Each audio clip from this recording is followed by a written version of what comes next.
This conference will now be recorded.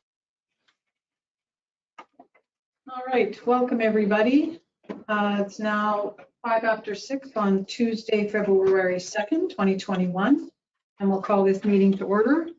I'd like to acknowledge that we are holding this meeting on Treaty 1 territory and the traditional homeland of the Métis people. Introductions, due to COVID protocols, again, some of our council members are attending remotely. So on the screen, we have Councillor Randall. Hello. Councillor Kumka. Good evening, everyone. And Councillor Axworthy is with us. Hello. Oh, there he is. Good Thank spirit. you. And around the table we have, Mike Bertmanovich. Raymond Morrow, CAO. and Penny McMorris, Mayor. All right, adoption of the agenda. Be it resolved, the agenda be adopted as presented. Are there any additions? Or I guess I need a mover, please, and a seconder. Moved by Erwin, seconded by Steve. Thank you. Any additions or deletions? Should we add the tennis request, or should we leave that Just gonna put it on the next agenda. on the next agenda? Yeah. Okay, all right. Yeah, there's a lot of reading. Anything anyone else wants to add? All right. All those in favor? Aye. Thank you. Carried. Minutes of the January 19th, 2021 meeting have been circulated to council. Be it resolved, the minutes of the January 19th, 2021 regular council meeting be adopted as presented. May I have a mover? Mike, thank you. Second. Graham, thank you. Any errors or omissions, comments? All those in favor? Steve? Aye. Carried. Thank you very much. Carried. And we have no delegations.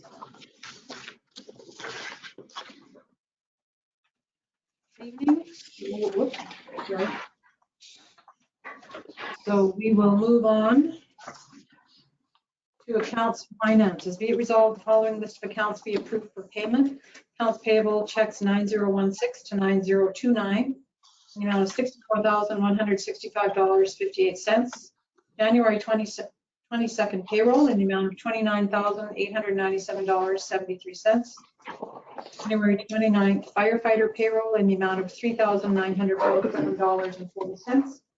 And Visa in the amount of $3,155.41. May I have a mover? Erwin? Thank you. Second? Mike, thank you.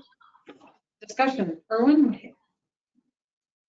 You're on mute, sir. There you go. I've reviewed the list of accounts payable, and there are no unusual items. Graham?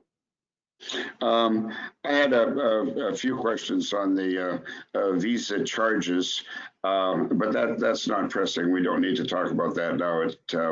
I'm confident that it's accurate, so I can ask later, no problem. Lynn would be happy to let you know. Right, understood. Any other comments? Steve? No? If everyone's good with it, I'm good with it. Okay, thank you. All right, all those in favor? Steve? Aye. Aye. Carried, thank you. I don't want to forget about you there, Steve. If I can't see you, it's hard to, have to keep looking at you. I'm still listening. I'm just trying to figure my internet out. So I got you. Okay.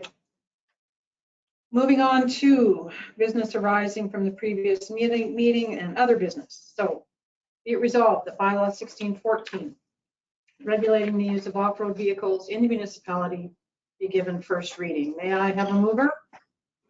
I'll move that. Graham, thank you. Second? No, Second. Steve will second. Thank you very much. Discussion? Mike? I may, Okay. if you'll bear with me for just a second, everyone. I have every respect for the draft bylaw that is before us this evening, and I have just as much respect for the author. However, this version of the bylaw assumes that law-abiding operators will behave responsibly and that scofflaws will ignore rules anyway. So why we'll just keep it to the ORV. The issue with me for that is that for someone to be a law-abiding citizen, there have to be laws for those citizens to abide by. And I just feel that this is something that is lacking in the current version of the bylaw. A more detailed bylaw with specific terms will allow law abiders to abide by the law and give our police the specifics with which to penalize scofflaws. Council has contributed to such a draft bylaw last month. I respect the concerns raised by the Victoria Beach Cottage Owners Association. In fact, a more detailed bylaw would have a section in it that specifically prohibits any ORV of any kind that is not registered to a VRA resident from entering the VRA at any time of year. These are some of the considerations that a more detailed bylaw can provide to our residents and to our ORV operators. For this and some other reasons, I respectfully would like to introduce a motion that the version of 1614 that was contributed to by members of council be the version that is considered for first reading this evening. And that would be the version that was circulated to all members of council on January 17th. So you're proposing an amendment to the existing draft?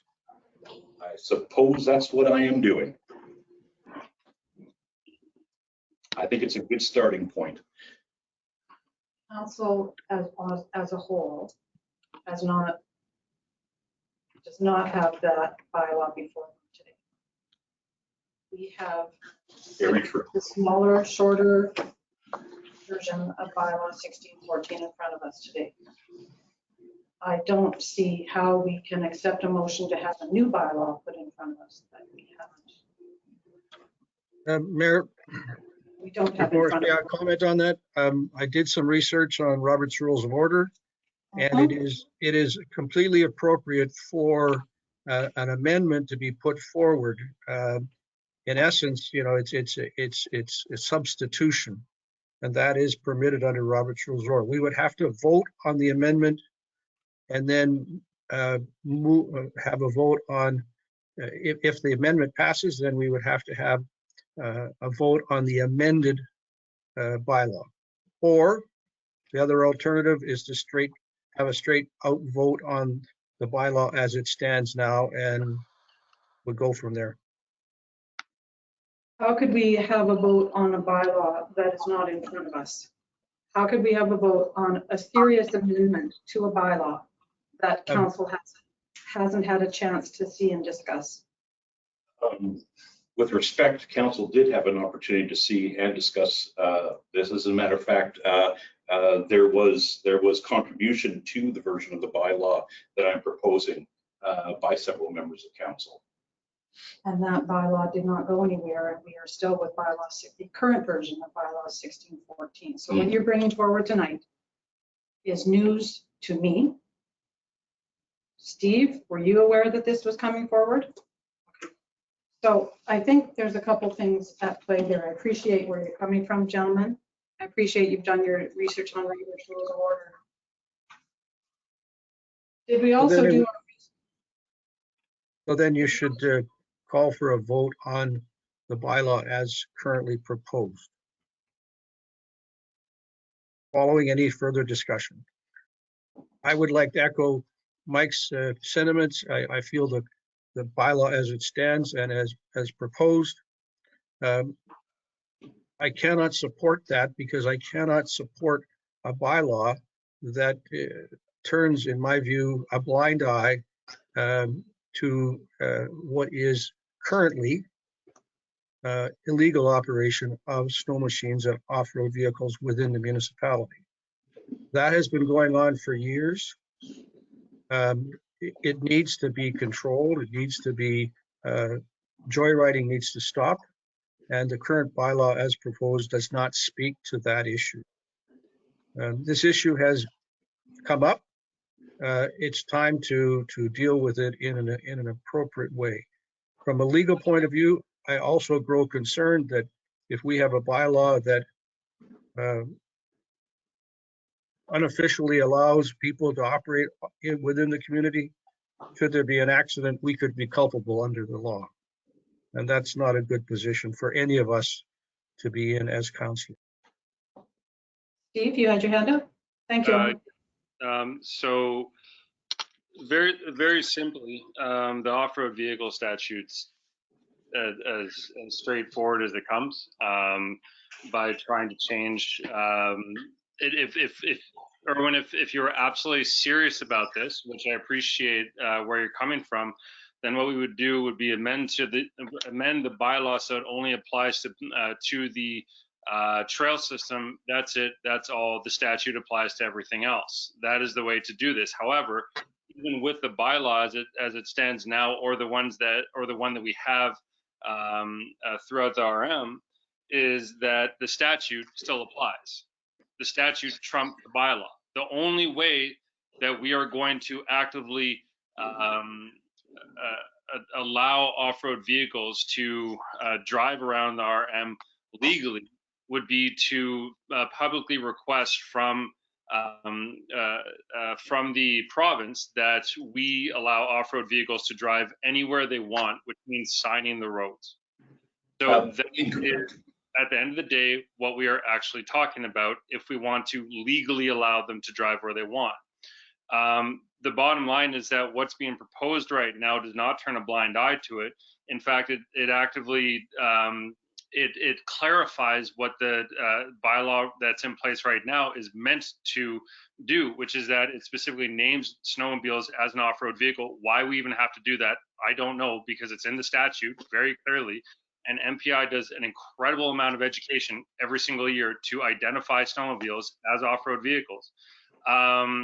And the off-road vehicle act trumps any bylaw that we put forward unless we formally request to invite off-road vehicles to drive on every roadway.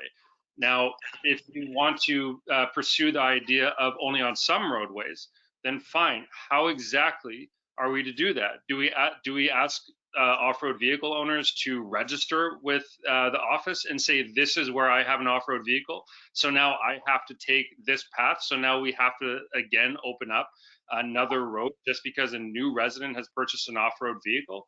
I mean, the bottom line here is that if we want to be really serious about it, and Erwin, I really do appreciate where you are coming on from this point, but this bylaw directly addresses your concern. It's literally saying that it's pointing out the ORV Act, that it is what will be enforced, which very clearly states under section 45.4 that off-road vehicles are not allowed to drive on public roadways. And I mean, it addresses all the concerns, and it labels snowmobiles as an off-road vehicle. So it identifies all the problems that you're talking about. Okay, Well, currently, at the end of the day, the Off-Road Vehicle Act correctly does not allow for the operation of an off-road vehicle on any municipal road. Fact is, it does happen. It continues to happen. And what we're concerned about, I'm very concerned about safety. I want to restrict the operation of snowmobiles within the municipality so that they can only exit and get onto the trail system. No joyriding. And unfortunately, the proposed version of the bylaw right now does not address that. There had been some discussions in the past about trying to work on a verbiage that would define what routes could be taken. And I think, you raised some good points, and maybe we should just send this bylaw back for some more careful study and amendments. The current bylaw, in my view, doesn't solve the problem of the joyriding, and that's what I'm concerned about from a safety point of view. So what would your bylaw then say, Erwin, to stop joyriding? That's a police issue, number one. That's an enforcement issue. But what would your bylaw propose to say? And how? And number two, how would residents who own an ORV, any ORV, legally be allowed to get to a trail in your bylaw? We would create some wording that would allow the owner of a snow machine or off-road vehicle to drive their vehicle slowly and safely and legally from their cottage to the closest designated route to exit out onto the trail system or out of the municipality entirely, period. How would you monitor that? How would you enforce that? That's the police's problem. Right. And as has been said, this has been going on for years, where think- people have been doing just that. And the police will ticket you if you are being irresponsible, driving poorly, whatever the case may be. So, Should a bylaw be enforced, it would need three parts to make it work. One, the cooperation of the snowmobile clubs as they currently exist. Secondly, we would have to educate our community as to what the new rules might be. And thirdly, we would have to encourage and perhaps provide some tools and equipment to our police force so that they could gradually, start out by issuing warning tickets and let the public know what is and is not acceptable and legal. But at the end of the day, all I want is for people to be able to safely, slowly, and legally to be able to exit our municipality, exit from their homes to the trail system. so in my head, when you say legally transfer from A to B, that means we have to allow that on our roads. Correct. So we have to open up our roads to ORV traffic. They're open now. Yes. They're open now. I mean, what we're, Now, but we don't allow it. This bylaw does not allow it. The ORV Act does not allow it. So people do it. I agree. This bylaw allows our police to invoke the ORV Act or our bylaw, but chances are the ORV Act if it's an issue. If we open up our roads, because there are ORV owners all over our municipality, from one end to the other. If you make it fair for everyone who owns an ORV, you are going to end up opening every road in the RM for ORV traffic, and everyone who doesn't own an ORV, who also voted for us, is going to say, what the heck? Here's a municipality who prides itself on restricting vehicle traffic. We are unique in Canada, and here we are opening up the roads for ORVs that should not be on the roads. I hear what you're saying, but I have a tough time making it legal for them to drive on the roads when our police are able to determine whether they're doing it safely or not. I mean, if you speed on the highway and you don't get caught, you're still breaking the law. correct. So if you drive your OR, because there are speed limits. Well, off-road vehicles are off-road vehicles. They're not on-road vehicles. So you And are using it to there's get speed from the limits cottage around- to the road, to the trail. I get that. Most people don't have too many issues with that. But to make it legal, to make it so that they can ride anywhere in the RM to get from A to B, I think you would have a riot on your hands. Don't forget, this is the whole RM. This isn't just one little area. That's my. Well, we've seen a significant increase in snowmobile traffic, and maybe it's a phenomena related to COVID. Time will only tell on that. But Right. I continue to feel uncomfortable, ignoring the Off-Road Vehicle Act. But we're not ignoring the off-road vehicle act. And the province does allow us to make our own vehicle regulations within the municipality. We don't even have to apply to the government to change our bylaws. And I have a letter from the Deputy Minister of Infrastructure confirming that. And again, I use the three words, slow, safe, and legal, only to exit. Thanks, Erwin. I just want Graham to weigh in. He's been very quiet. We've all had a chance. Steve, I'll come back to you.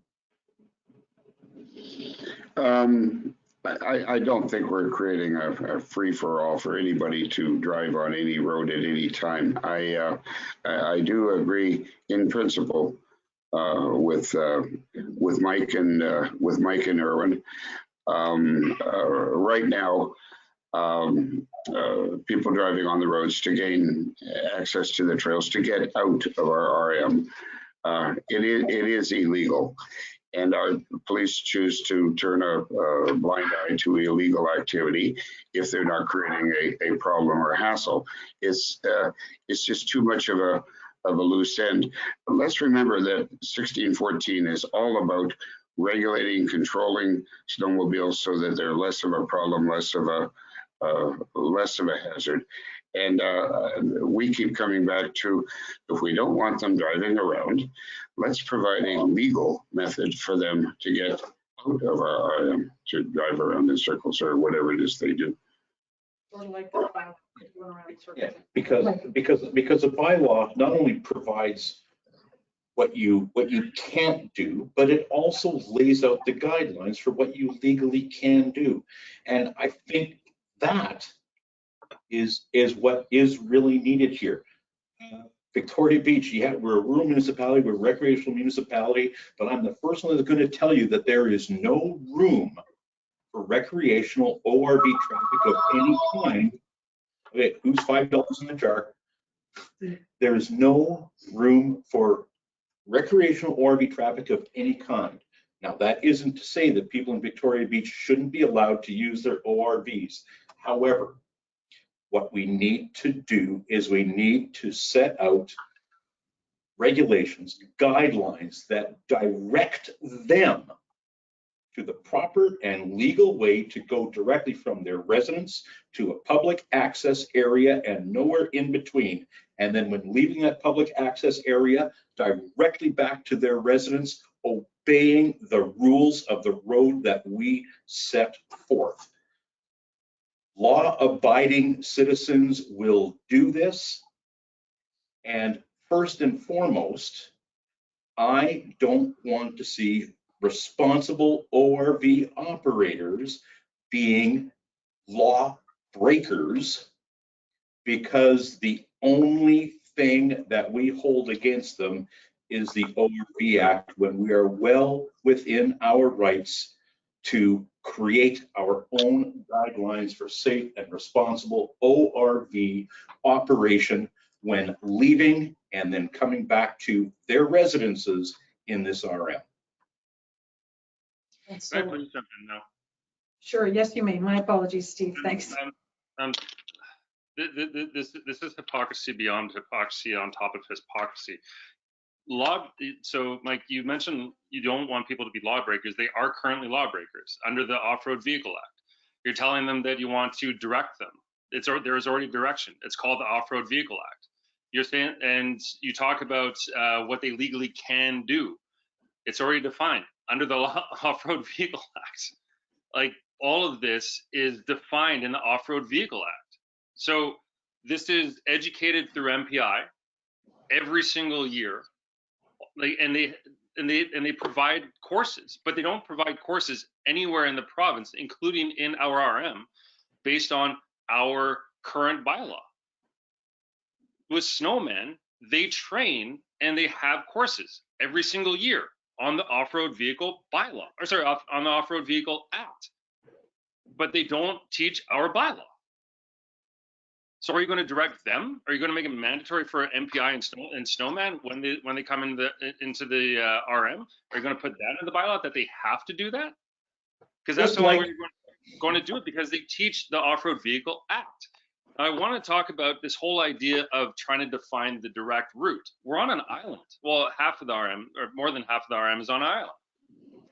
What's the direct route off an island with a path that goes all the way around the majority of the island? Yes, I know it's a peninsula, but you understand what I'm saying. So if I want to go north, what's the direct route? North. If I want to go south, what's the direct route? South. Literally, I can justify this any way I want. Now, I also want to talk about what exactly you're talking about opening the RM2, because we're not talking about snowmobiles. And we're not talking about just simply 4x4s. We're talking about snowmobiles, dirt bikes, mini bikes, dune buggies, hovercrafts. Literally anything would go. And in terms of responsible speed limits, we have responsible speed limits all over the RM. So I'm sorry, none of this is valid, because even if an off-road vehicle now is pulled over for speeding, they're going to get charged appropriately under the Raymond Hunt. Yeah, thank you. So they're going to get charged as though there's a speeding vehicle. So all of this is nonsensical, because we're all talking about changing the one thing that we're trying to prevent. And as of it being less of a hazard, then again, because I can now justify wherever I'm going, because, oh, it's the most direct route out, or the most direct route to my place or my friend's place, then we're still, yes, exactly what we're doing is opening up the entire RM to snowmobiles, dirt bikes, mini bikes, dune buggies, hovercrafts, anything you want. And if we don't want to be, if we don't want them driving around, then fine. It's simple. It's a bylaw that's put forward to you today, which helps to clarify exactly what's in the Off-Road Vehicle Act, and it states in it more clearly about it being enforced by the Off-Road Vehicle Act. Okay, Steve, time out for a second. Mike's got his hand up. With respect, Steve, could you stick to my point, please? Okay. Nowhere in anything that I've said or written said anything about driving all over the place. I've been very specific. The most direct Bylaw would be a guideline that dictates in no uncertain terms that when someone leaves their residence, they don't go to their buddy's place. They don't drive around. They don't decide for themselves which is the best way north. They take the most direct route to the nearest access where they are allowed to operate using municipal roads, following municipal road law bylaws, and then exiting the municipality. Whether that's a snowmobile heading for the nearest entrance to the snowman route, whether it's the lake route or the Highway 59/504 route, or an ORV heading straight south into Alexander. This isn't about a free-for-all. This is about very clearly laying out, this is what you will do as an ORV operator in this municipality. In other words, you will exit it as expeditiously as possible. So please, don't make this like a party. It's not a free-for-all. We're actually trying to clamp down on that. We're actually trying to put actual guidelines in place that the police can follow to actually ticket someone for violating a bylaw, as opposed to the gray area enforcement of the ORV Act, because we have already decided that ORV operators will not be forced to trailer their ORVs out of the municipality. I'm sorry, we haven't. We absolutely have not.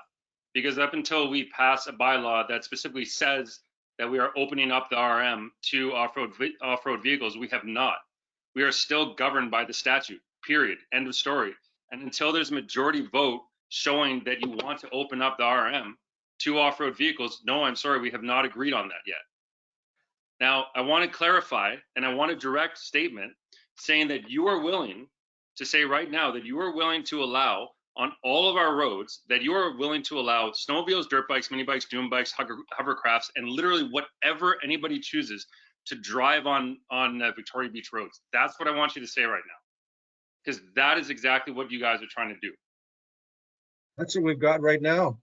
Not hovercraft, but everything else. Yeah, I haven't seen a hovercraft lately, but doing it illegally under a statute, which is more enforceable than a bylaw.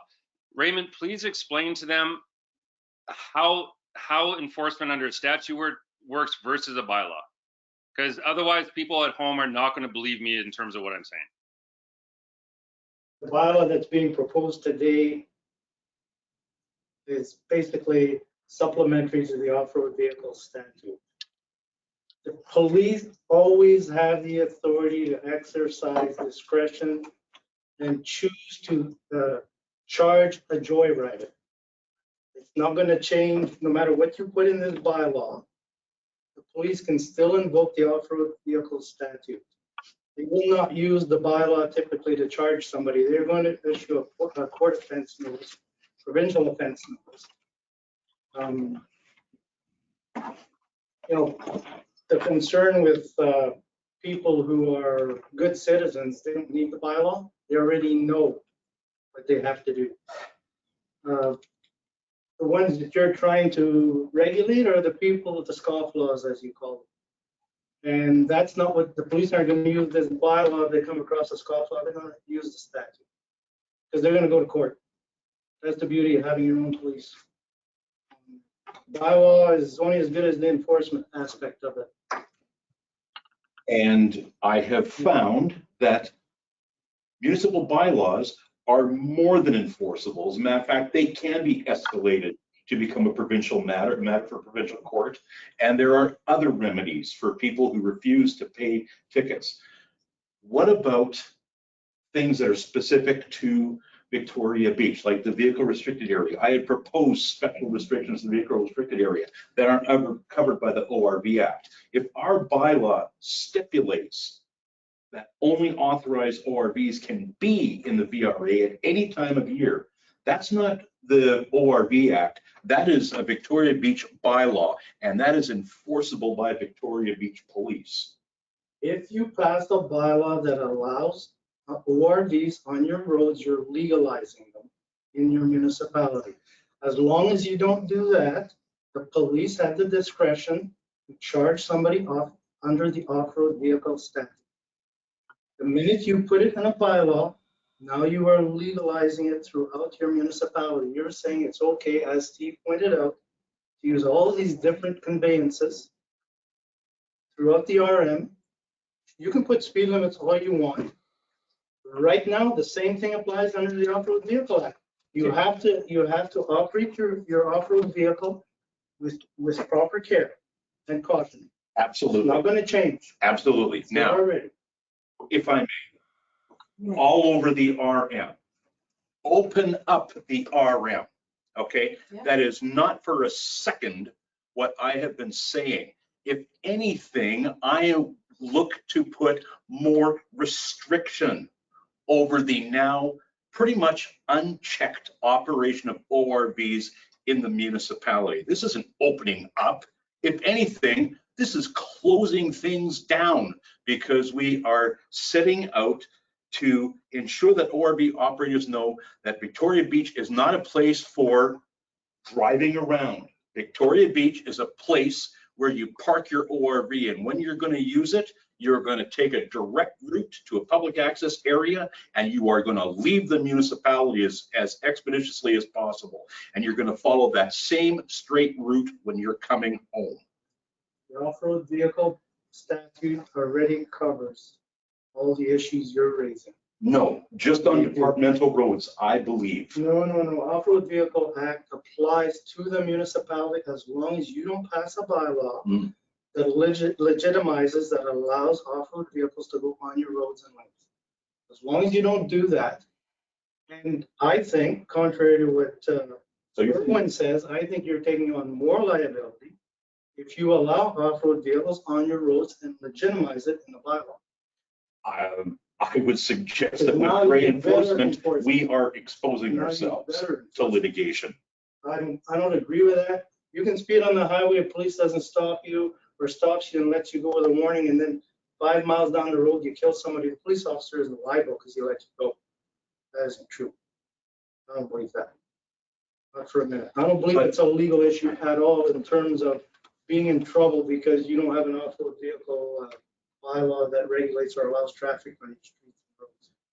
But I don't want to be termed a lawbreaker Well, is that happening? just now? because of, Are Well, we yeah. charging innocent people Yes. now Innocent people? that are not scofflaws in our municipality using off-road vehicles? Just by the fact that they're being governed by the ORV Act right now, they are lawbreakers. But they're not being Correct, but are charged. they being charged? They're not being charged, but they're being considered lawbreakers. By who? We haven't had any complaints from people saying that. Oh, Okay, we have had complaints from people Yes. all over this municipality about, just a second there, Irvin, about the proliferation of snowmobiles this year. And there's more people walking. There's just, we've been through this and around this. There's more people enjoying outdoor activities at Victoria Beach, probably everywhere this year. Mhm. I understand that, but where I'm coming from, when you argue that you're not opening up the entire municipality, there are ORV owners who own various toys in every area of this municipality. They are going to take the most direct route, great. That means they're coming by my house, they're coming by Steve's house, they're going by Irwin's place, they're going in front of Graham's place, they're going in front of your place. You cannot specify what road they can take.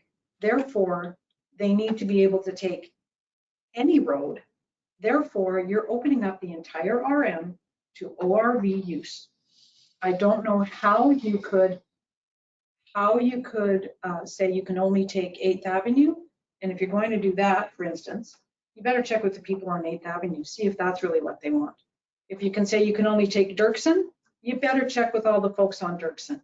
If you're going to say you can only take Rue Haco or you can only take Traverse Boulevard, you better check with those people because they may not want that. So my argument is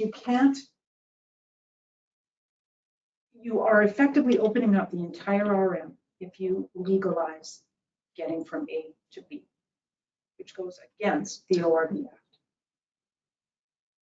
That's my argument. Graham. Just a legal point, and I'm certainly not a lawyer, thank heavens. Mike, the bylaw, the way it presently stands, will result in some people driving illegally, as you know, and the police may very well choose not to charge them. As far as the legality, if the police don't say they're breaking the law, then they're not breaking the law. Or is that too simplistic? Well, I think it's a bit simplistic, but the police, Maybe any it's law solution is called for. any law enforcement body does that on a regular basis. They use discretion. That's their job. Our job is to pass a bylaw that is enforceable, and let's not fool ourselves. Not every part of every bylaw is going to be enforced. Okay. I'm not saying it's not enforceable, but it may or may not get enforced.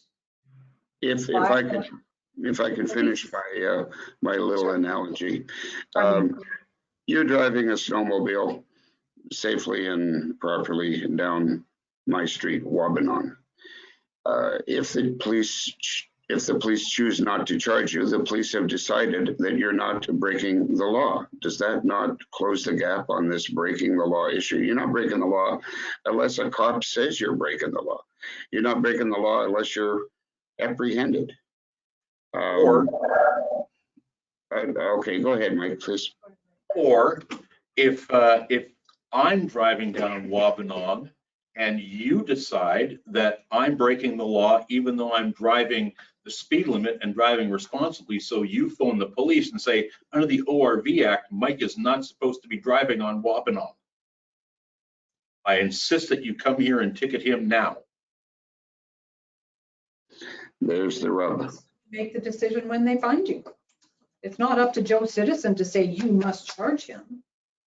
I We want may him want him. charged. Yeah, I want him charged. Well, good for you. You're not the police. And I don't mean that in, we don't have the authority to charge someone. The police are the only ones who have the authority to Absolutely. right? Yeah, absolutely. So I think I'm running out of points. But the bylaw stipulates that that I can legally go from my residence to the snowman trail, or my residence with my ORV to the ditch, so I can head straight out to Alexander. Okay, Graham knows that I'm within my rights, and as long as I am driving the speed limit and responsibly, Graham will say, oh, there goes Mike. I don't mind 30 seconds of a noisy motor as opposed to an hour and a half of a lawnmower next door. That's the thing. No phone call needs to be made to the police then, because I'm not breaking the law. But how many phone calls have been made to the police already about this? I mean, maybe we're making more out of this than we need to. Okay, Erwin and then Steve. Take it off mute, Erwin. Oh, there you go. Thanks. I just want to go back to your very first comment, and I certainly respect your position in that the proposed amendment has not been, you have not, and other council members have not had a chance to review it. I would like to suggest that we table this motion at this point, that the proposed amendment be circulated to all members of council. I might go as far as to say it perhaps even should be posted on our website so the general public. No, not until after first reading. Okay, well, I think we need to go back to the drawing board a little bit. We want to share with all of council the document that a couple of councillors had prepared, and I think it would then be appropriate to have a more detailed discussion, because right now you have not had a chance to review in detail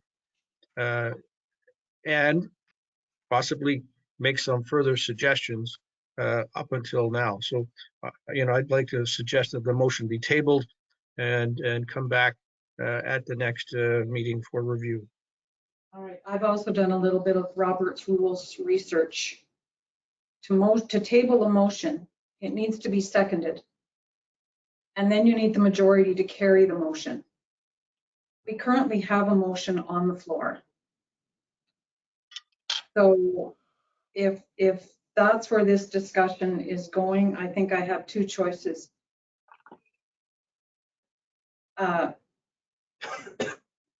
Either we move forward and call the vote on the motion that's on the floor. Yeah, I'm just going to call a point of order only because I was next in what I was going to say, and if we're going to move that point, thank you.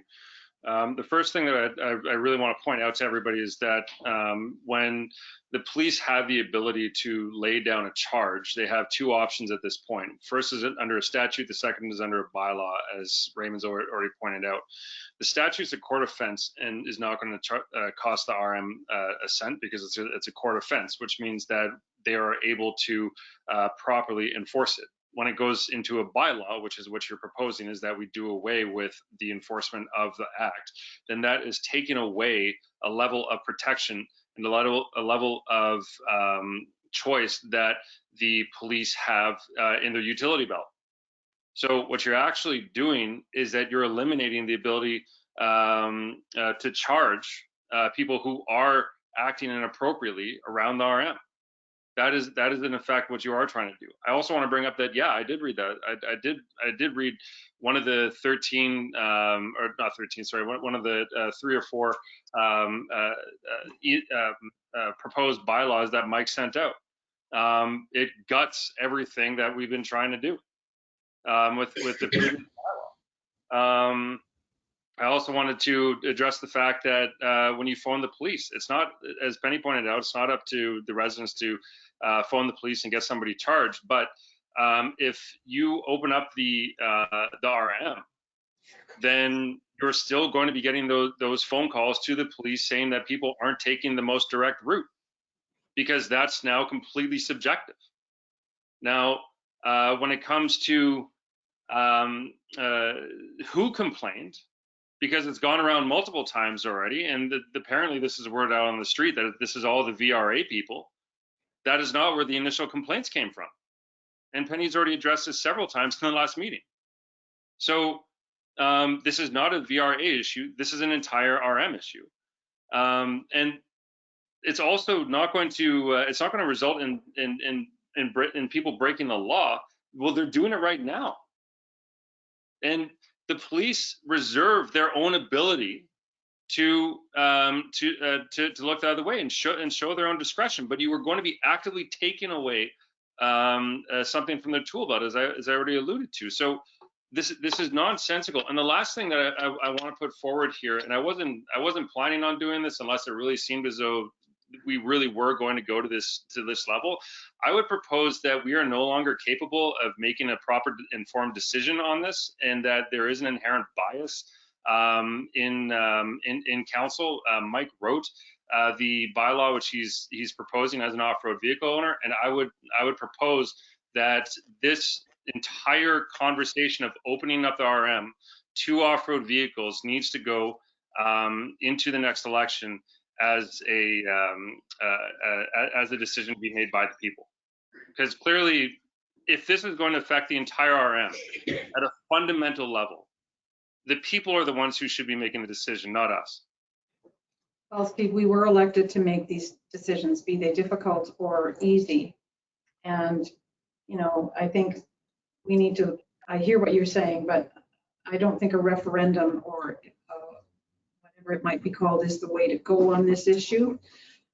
I think we have gone around as we did a year ago, this ORB bylaw, we're going around and around in circles. And I think I'm not hearing anything new at this point in time in the discussion. Although a referendum would put this issue to bed and say what the people truly want, rather than the other council, this issue coming up again, and the next one it coming up again, up until the RM is finally open to off-road vehicles, and then you will never be able to change that. So the people should be the ones making that decision to fundamentally change the society of which they live in. Well, that's a year and a half away. Yeah. Abrogating our responsibility. We are elected to do what's in the best interest of the RM, to abrogate our responsibility by going to a referendum. I think that's irresponsible, Steve. Thank you, Erwin. And then Mike gets the last word. To speak to Steve's comment about bias, I played a fairly significant role in working with Michael to draft his proposal. For the record, I do not. No one in my family owns an off-road vehicle or a snowmobile. My primary concern is based on my bias for safety. Thank you, Erwin. One final word, if I maybe just to interject for a moment, please, if I have permission. The way 1614 presently stands, it is flawed. We've all admitted that. We're trying to make it perfect.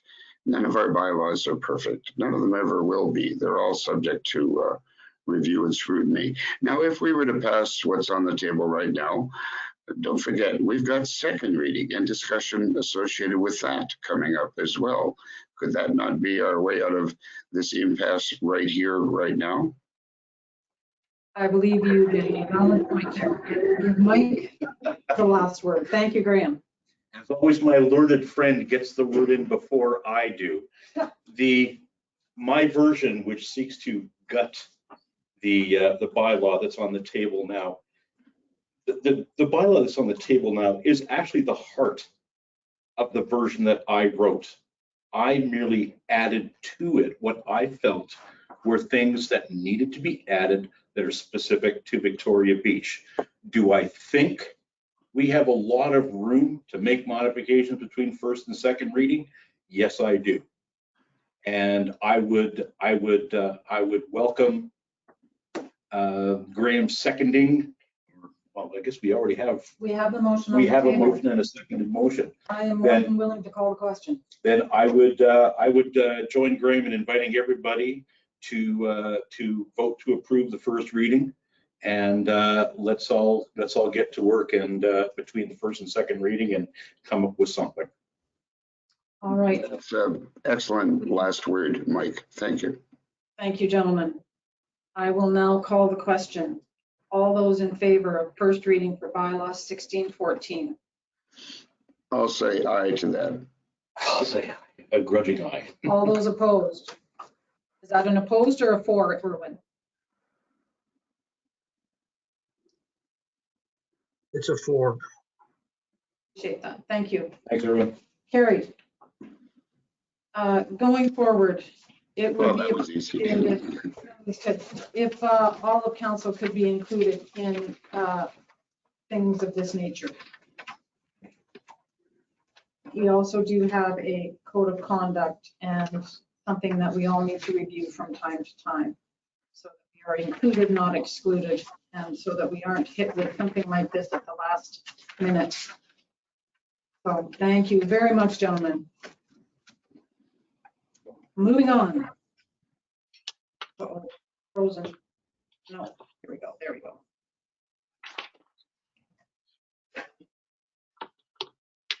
Oh, okay, sorry. Computer's acting. Next item on the agenda. Be it resolved that the Arm of Victoria Beach Council authorized the CAO to write a letter in support of ExploreNet's proposal regarding the company's application to the Universal Broadband Fund to install broadband infrastructure and improve connectivity in our region. May I have a mover? I'll move that. Steve, second. Thank you. Any discussion? Very briefly, it's a letter of support without obligation. Don't forget, we had another letter of support, wasn't it MTS, Bell MTS, that was also applying for this broadband fund, and we supported them, so We'll may the support best anybody broadband that, win. Absolutely. It's no conflict. We're just looking for better bandwidth up here. Yeah, we'll support anybody who's prepared to offer a better level of service for our residents. And may the best man or woman win. You forgot cost effective. cost effective would be nice. Yeah, cost effective would be nice. Okay, okay, I'll give you that. Any other discussion? Steve or Erwin? No. I got 2 Erwin? cans and some string. I think you're a little behind the times there. All right, no further discussion. All those in favor? Aye. Carried, thank you. Up next is the borrowing bylaw. Whereas CIBC requires an updated borrowing resolution, to meet their security requirements. Therefore, be it resolved that the Arm of Victoria Beach Council authorize the ongoing operating line of credit of $500,000 and 5 corporate Visa cards with a total credit limit of $20,000 for the year 2021. May I have a mover? Mike, thank you. Second, Erwin, thank you. Any discussion? We're gonna need a co-signer. And then you wanna Just for the record, this is an existing credit facility that is simply being renewed on an annual basis. It's not increased, it's not changing, it remains the same. Sort of a safety net, and as Lynn has pointed out, we seldom, if ever, have had reason to use it. You have to have it in place in case you need it. They're just not going to give it to you unless you've got a resolution. Yep, it's insurance. All right. Any further discussion? All those in favor? Aye. Carried. Thank you very much. Moving on to the vehicle restricted period. Be it resolved that the 2021 vehicle restricted period be set as follows: from Thursday, June 24th, 2021 at 11:59 p.m. to Monday, September 6th, 2021 at 6 a.m. May I have a mover? Steve, thank you. Second, Mike, thank you. Any discussion? This is just to get the message out to the public who always asks, when will the vehicle restriction be going into effect? Our bylaw reads the Thursday closest to the 23rd of June to Monday of Labor Day. Right, so this is allowing for calendar fluctuations from year to year. This is consistent with the dates we have traditionally chosen. Yes, some years it's later, some years it seems to be a bit earlier. There's always discussion about why don't we just close it on July 1st. Well, a lot of people come before that, so it just allows the parking lot to get up and running better and get passes out. And you know, people always say, well, why don't I get another week to bring my stuff in? Well, now you know when you have to get the deadline, so you've got to get your stuff in before that or whatever. So he was a fan of numbers evidently. All around the 23rd. Oh, all right. So any further discussion? All those in favor? Aye. Carried. Thank you. All right. Correspondence. I will go around the table. Graham, do you have anything in correspondence? You usually find things. Yeah, it's been alluded to the letter regarding the tennis. Well, you know, let's acknowledge that, and I think it's going to be brought forward to our next meeting. Yeah. And there's a lot of information to read. The tennis committee is renovating the courts, and they're sending us they've sent us a bunch of information. Well, and the bottom line right now is they're asking for a letter of support. So anyway, it'll be on the next agenda, and then we can talk about it. They're showing a lot of initiative. It's a big project. Good for them. It's a big project. Yes. Anything else, Graham? No, thank you. Okay. Steve? Erwin? Oh, Mike? No. Briefly, I just want to remind council that we're meeting with the AMM on March the 4th at 1 p.m. And a reminder to get our discussion topics into agreement before February 19th, I believe. That email went out. I can let you know that I met with South Basin Mayors and Reeves yesterday morning, and we had an opportunity to talk with the Minister of Conservation and Climate, Ms. Guillemard, and her deputy minister and her executive assistant, and we discussed the need for collaboration, education, and communication supports and funding on a provincial and federal level for the Lake Friendly Initiative, which is the South Basin Mayors and Reeves Initiative. So we're hopeful that we'll get some support from the province and that we'll be able to get some of our resources that are already in print in the hands of more people. And I also attended an AMM sponsored webinar on setting priorities and municipal governance priorities, if you will. Graham, did you have a chance to attend that, or were you busy? I was unavoidably sidetracked. Sorry about that. No worries. It was a good presentation. It was half a day, and it focused on things like a dashboard, they called it, for priority and strategic planning. A reality check criteria, and I thought, oh yeah, we all need that, right? Is it really an urgency gauge? How urgent is it? Is it now, tomorrow, or is it even later? A responsibility gauge. Who's responsible for it? What are the impacts of that responsibility? Mike probably knows all this. And then the dashboard itself, which is setting the priorities and the operational strategies, whether it's an advocacy issue, etc. It was, you know, that was one takeaway, but it was well done. It was a half morning, full morning, well spent. I did review all the materials. I just wasn't able to physically attend. So Yeah, no, it was good. it was a good deal. Mike? One last note. For those who may not know, John Gow's tenure as the chairman of the Victoria Beach Police Board has come to an end. I want to thank John publicly for all of his years. It was my great pleasure to serve with him on the board, albeit for a rather short period of time. And I would also like to welcome Elizabeth Matthews, who was, Elizabeth, who is taking over as the chair of the police board going forward. And I look forward to working with Elizabeth as well. Thank you. Thank you. And I know Steve had an opportunity to work with John Gow on the police board.